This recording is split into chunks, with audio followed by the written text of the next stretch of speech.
Kaj je najbolj pogosta laž pri prodaji rabljenih avtomobilov? Moj avto ima pa čisto vso dodatno opremo. Ok, razen leder sedežev, pa klime, pa radija nima, ampak lahko pa zadnji šipe odpreš, na ročko.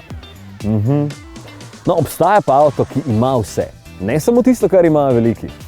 Renault Clio Initial Paris.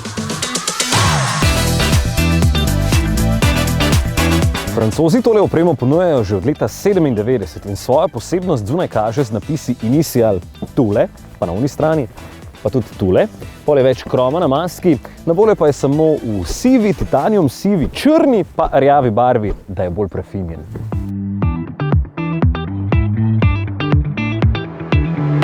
Že pri prvem testu smo povedali, da je Clio naredil največji korak naprej ravno v notranjosti, kjer so zdaj taki fini, mehki materiali, bistveno boljši kot prej.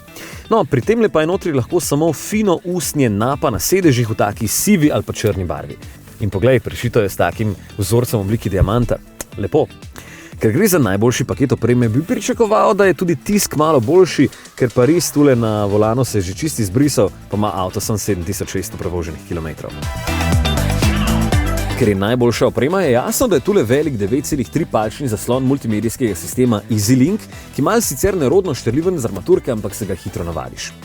Še vedno mu zamerim, da je občasno počasen kot polž, je pa tale povezan na splet, tako da ti sproti prikazuje, kakšno bo vreme, celo cene goriva na bencinskih servisih. Ja, in tale ve, da je benzina. Od klasičnih pogonov ima tale 1,33-litrski turbobencinski 4-valjnik trenutno še največ moči, 96 kW, se pravi 130 konjev. Od konkurenčnih z valjem manj je zvočno bolj prijeten, razen pri speljevanju se 7-stopenjskim robotiziranim menjalnikom EDC ne razumete najboljš. Konkretno je treba pritisniti na stopalko za plin, ker imaš najprej občutek, kot da se avto sploh noče premakniti, pa seveda cukne, česar smo pri takih menjalnikih itak vajeni. Pri umirjeni vožnji pa bo slika drugačna, ker takrat bo prestavljanje umirjeno in tudi motor ne bo glasen. Pri dinamični vožnji pa bo menjalnik malenkost prepočasen. Se pa do 100 na uro požene v okroglih 9 sekundah in doseže uradno hitrost 200 km/h, neuradno še pa malo več.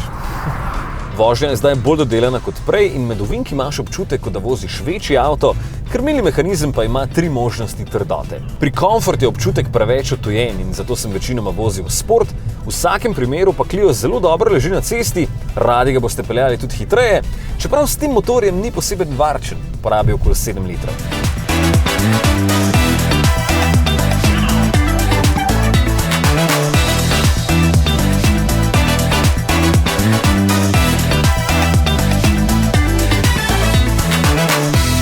Čeprav smo pri konkurentih vajeni, da tudi najboljši paketi opreme še nimajo kljukanih vseh možnosti na seznamu dodatne opreme, ima Clio z Initial Paris res vse. No, skoraj vse. Samo še 6 malenkosti mu manjka, ker lahko doplačate za rezervno kolo, za predpripravo za vlečno kljuko, za samodejno parkiranje, za samodejno vožnjo v zastojih na avtocesti, pa za radarski tempomat. In to je to. In takšen stane 21 410 €, pa Francozi vam dajo še 800 € popusta. Je to veliko? Je za mali avto, ker bo večina izbrala srednje opremljen Clio za 15 €, tale pa bo za najbolj goreče oboževalce ziher atraktivna ponudba. Lej, pa še antena je v obliki plavuti. Nice.